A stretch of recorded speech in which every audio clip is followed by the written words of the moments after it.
L'invité café. Émotion encore palpable après l'incendie de la cathédrale Notre-Dame de Paris. Nous en parlons avec l'évêque de Guyane, Monseigneur Emmanuel Lafont, et notre invité café ce matin. Il répond aux questions de notre équipe Mayuri Info. Bonjour Emmanuel Lafont. Bonjour.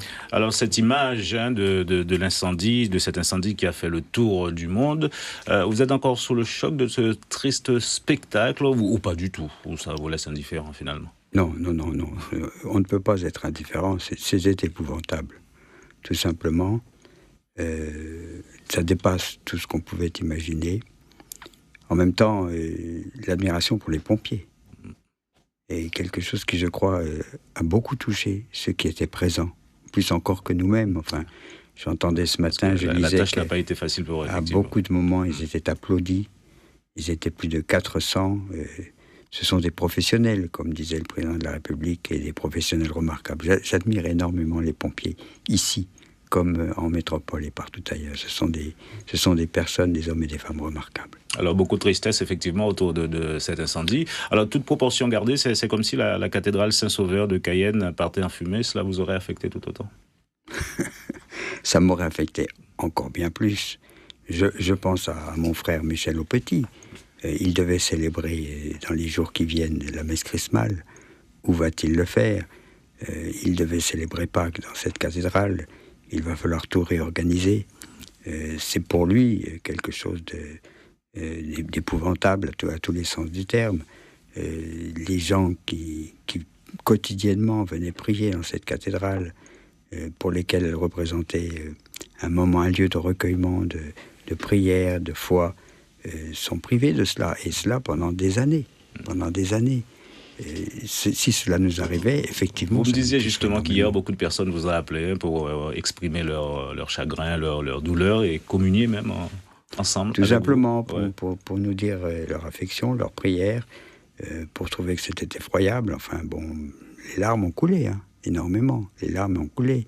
Et je pense que pendant les jours, les années qui vont venir, les gens qui vont se promener devant cette cathédrale en ruine seront pris par l'émotion. Et c'est tout à fait normal et humain. Et en même temps, ça la manifeste à quel point ce genre de bâtiment touche des millions et des millions de personnes, que ce soit culturellement, historiquement, religieusement, bien sûr, et spirituellement. J'écoutais tout à l'heure que le roman de Victor Hugo est pris d'assaut, Notre-Dame de Paris. C'est mythique, effectivement, c'est un lieu mythique. Alors d'un point de vue très pratique, ma question peut sembler un peu bête, mais qui dit cathédrale dit évêché, mais concrètement les différences exactes entre une église, une cathédrale et une basilique, c'est quoi? On parle souvent de différence en termes de cloches, en termes de clochers. Quelle est la différence exacte entre ces trois types de monuments? Alors, la cathédrale, c'est le lieu où se trouve la chaire de l'évêque. Cathèdre en latin, ça veut dire chaire, ça veut dire c'est le fauteuil, si on veut dire, ou la chaise de l'évêque. Donc c'est le lieu de l'évêque ordinaire. Et c'est pour ça d'ailleurs qu'on ne dit pas l'évêque de la Seine-Saint-Denis ou l'évêque de la Guyane, on dit l'évêque de Cayenne, parce que c'est à Cayenne que se trouve l'église dans laquelle il a sa chaire, que lui seul peut utiliser. Le prêtre de la cathédrale, le curé de la paroisse Saint-Sauveur, ne s'assied jamais sur le siège sur lequel je m'assieds. La basilique, c'est une honorification qui est donnée par l'Église à certains monuments qui ont une histoire de pèlerinage, un lieu de pèlerinage, un lieu où se trouve un saint particulier. Donc c'est élevé à une dignité qui est simplement une honorification. Je pense à la cathédrale de Paramaribo, qui est un magnifique bâtiment totalement en bois, vous le savez, et qui est devenue basilique parce qu'elle abrite le bienheureux Pierre d'Anders, qui est un prêtre hollandais qui a fait une œuvre missionnaire magnifique au XIXe siècle et qui a été béatifié par le pape Saint Jean-Paul II. Olivier Daman. Oui, alors la question qu'on peut se poser concernant cet incendie, alors quelle est la part du catholicisme dans cette vague d'émotions, quand on sait que même ceux qui... on a entendu des réactions de personnes, on va dire, de tous bords, pas forcément des croyants. Non, bien sûr que non. Ouais. Parce que d'abord, comme vous le savez, c'est une basilique, une cathédrale qui a fait partie de l'histoire de France à bien des égards. Enfin, On le redisait tout à l'heure, le bourdon de la cathédrale a annoncé la libération de Paris. Le Te Deum, après l'armistice, a été fait dans la cathédrale. Ce sont des lieux spirituels. Or, quelle que soit la personne, nous avons tous un esprit. Nous avons tous quelque chose à l'intérieur de nous-mêmes qui nous fait plus grand que nous-mêmes. Une dimension transcendante, une dimension spirituelle, une dimension intérieure. Et quelles que soient les convictions que nous pouvons avoir et qui j'allais dire, légitimement sont diverses, il reste que c'est quelque chose qui nous unit profondément. Et vous remarquerez aussi à quel point, entre la foi et la culture, il y a comme un lien intrinsèque.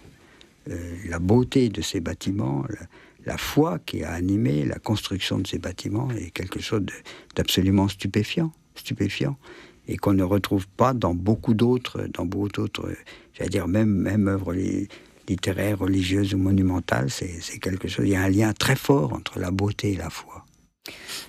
Alors justement, ce bâtiment construit entre 1100 et 1300, donc 800 ans d'histoire qui sont devant nous. C'est un bâtiment qui appartient à l'État depuis la loi de séparation de 1905. Mais à votre avis, est-ce que l'Église doit prendre sa part dans la reconstruction de cette cathédrale ? Et bien sûr, elle va le faire parce que vous pouvez être tranquille que la souscription qui est lancée, les chrétiens vont y participer d'une façon majeure, parce qu'ils voudront tous faire partie de cette... On parle de plusieurs centaines de millions d'euros, il y avait déjà 150 millions rien que pour la flèche. Oui, non, c'est quelque chose de monumental. Mais il est évident que les chrétiens ne vont pas attendre que ce soit les non-chrétiens qui participent à cette souscription. Ils en seront les premiers j'allais dire, donateurs, alors que d'autres viennent les rejoindre. C'est quelque chose de beau. C'est-à-dire que quand on touche à ce qui est le plus humain parmi nous, c'est-à-dire la beauté, la vérité, la grandeur, l'histoire, eh bien, nous nous rassemblons. Justement, cette souscription nationale, comment ça va se passer chez nous ? C'est vous qui allez l'organiser, le diocèse ? Comment... Non, l'État a dit qu'il allait l'organiser. L'État a dit qu'il allait l'organiser. Mais pour chez nous ? Pour chez nous en Guyane ? Oui. Il n'y a pas de raison que nous, on organise quelque chose à nous. Je veux dire, nous allons solliciter de nos frères et sœurs chrétiens et catholiques de participer à cette souscription-là. On va pas en faire une autre à côté. Ça n'aurait pas beaucoup de sens. Par contre, je n'ai pas besoin moi-même d'appeler à cela. Je sais que... Ça va se faire automatiquement. Ah, mais vous oui, en êtes persuadé. Mais oui, mais écoutez, j'ai bien vu l'émotion qui nous étreignait. Hier soir, nous avions une célébration à la cathédrale. J'ai commencé, j'ai chamboulé, si j'ose dire, le programme de cette célébration pour que nous ayons un temps de recueillement et de prière en communion avec l'Église de Paris. Pour employer un terme religieux, disons, ainsi soit-il. Merci, Monseigneur Emmanuel Lafond, d'avoir répondu à nos questions ce matin. Et je terminerai avec ce petit proverbe que vous m'avez gentiment glissé. Personne ne voit tout seul le sommet de son crâne. Voilà, oui, qui amène à beaucoup de modestie. Passez une bonne journée. Merci à vous aussi. Bonne journée à tous. L'invité café. Suivez l'info sur Guyana Première, télé, radio et Internet.